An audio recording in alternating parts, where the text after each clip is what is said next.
Hello friend, welcome to my channel. इस video में round off कैसे फाइंड करते हैं आप इसके बारे में जानेंगे।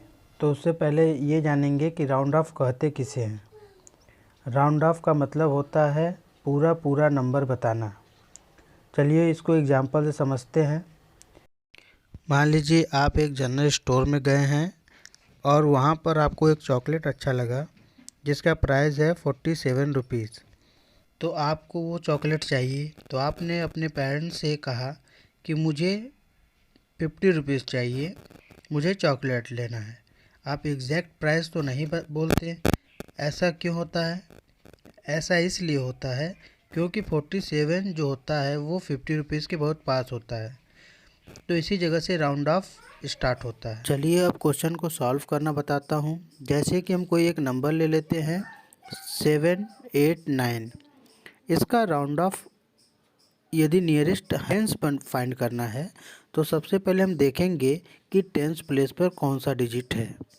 तो टेंस प्लेस पर 8 है और उसके ठीक राइट साइड में देखेंगे यानी कि वंस प्लेस पर 9 है। तो इसका मतलब नियरेस्ट टेंस दिया है ना, तो 89 को टोटल देखेंगे कि 89 किस किस नंबर के बीच में आता है। तो 89 को यदि हम देखें तो 80 और 90 के बीच में आएगा।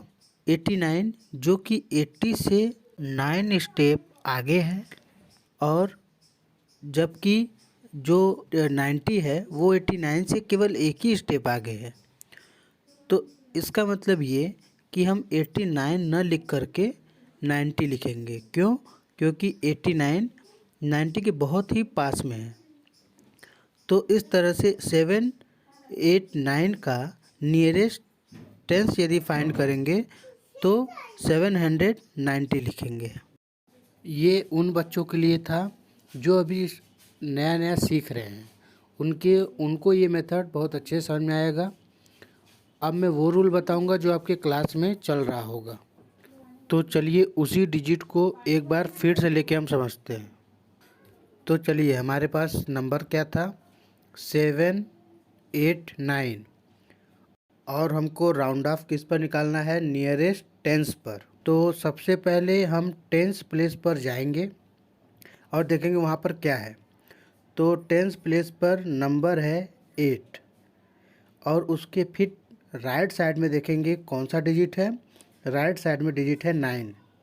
यदि वो डिजिट यानी कि राइट साइड वाला डिजिट 5 से कम है तो वह 0 हो जाएगा और टेंस के प्लेस पर कोई बदलाव नहीं होगा। वो यदि 8 है तो 8 ही रहेगा। सपोज दैट यदि हम वंस वाले प्लेस के जगह 5 से कोई कम डिजिट रखें, यानी कि यहाँ पर देखिए वंस वाले जगह का जो डिजिट था मैंने चेंज कर दिया है। वहाँ पर मैंने 5 से कम डिजिट रखा है यानी कि हम 4 रख दिए हैं। तो अब इसका यदि राउंड ऑफ निकालना होगा तो कैसे निकालेंगे? तो पहले हमको नियरेस्ट टेंस का यदि निकालना है तो नियरेस्ट टेंस पर आ जाएंगे। नियरेस्ट टेंस पर कौन सा डिजिट है 8 और 8 के ठीक बगल वाला डिजिट देखेंगे यानी कि 4 को देखेंगे तो 4 5 से छोटा होता है। तो इसका मतलब ये खुद तो 0 होगा लेकिन बगल वालों को कोई भी कैरी नहीं देगा। तो बगल वाले को कोई भी कैरी नहीं देगा तो बगल वाला नंबर एज इट इज़ लिखा जाएगा, लेकिन 4 वाले जगह हम लोग 0 लिखेंगे। तो 784 का नियरेस्ट टेंस यदि हम फाइंड करेंगे तो यहाँ पर आएगा 780। ठीक है, इसका मतलब कि कोई भी डिजिट यदि 5 से कम है तो वो 0 होगा, कैरी नहीं देगा बगल वाले को। समझ में आ रहा है? और यही यदि राइट साइड वाला नंबर 5 से बड़ा होता तो वो 0 तो होता लेकिन एक नंबर बगल वाले को यानी कि 8 वाले को एक डिजिट दे देता। तो टोटल में क्या हो जाता 790। इसको इस तरह से करेंगे। कोई भी चीज़ यदि अभी भी नहीं समझ में आ रही है तो मुझे आप कमेंट कर सकते हैं। चलिए इसके बाद इसी डिजिट का हम नियरेस्ट 100 निकालते हैं। तो नियरेस्ट 100 निकालने के लिए क्या करना पड़ेगा? सबसे पहले डिजिट हमारा क्या था? सबसे पहले डिजिट था 798, ये डिजिट था। अगर हमको नियरेस्ट 100 का फाइंड करना है तो मुझे सबसे पहले 100 प्लेस पर जाना पड़ेगा। और 100 प्लेस पर क्या कौन सा डिजिट लिखा है? 100 प्लेस पर लिखा है 7। तो हम 7 के ठीक राइट साइड वाले डिजिट को देखेंगे कितना लिखा है। राइट साइड वाला जो डिजिट है वो लिखा है 8। और मैंने ये बताया था कि राइट साइड वाला डिजिट यदि 5 होगा या 5 से अधिक होगा तो वो एक डिजिट कैरी दे देता है और 0 हो जाता है। तो यहाँ पर क्या होगा? 8 जो है 5 से अधिक है तो 8 बगल वाले नंबर को यानी कि 7 को 1 कैरी दे देगा और खुद 0 हो जाएगा। और खुद के साथ साथ वो वंस वाले प्लेस वाले को भी 0 करेगा।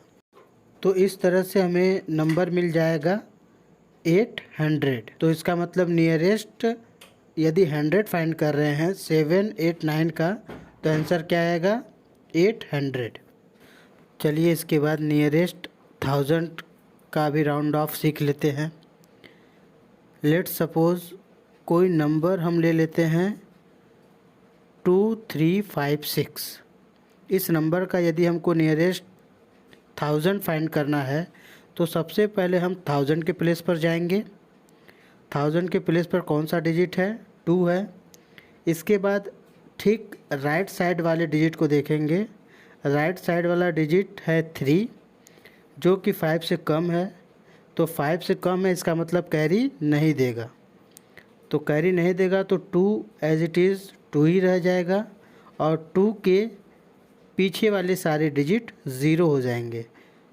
लेकिन अभी मैंने बताया था कि 3 जो है 5 से छोटा है इसलिए वो कैरी नहीं देगा, तो 2 की जगह 2 ही रह जाएगा। तो इसका मतलब इस डिजिट का जो राउंड ऑफ होगा वो क्या होगा? 2000। तो इस तरह से हमने राउंड ऑफ सीखा। इसके बाद वाले वीडियो में आप देखेंगे कि किस तरह से एस्टिमेटेड का सम किया जाता है, जिसे एस्टिमेटेड सम कहते हैं। ये आपके चैप्टर के अंदर का है। गुड बाय दोस्तों।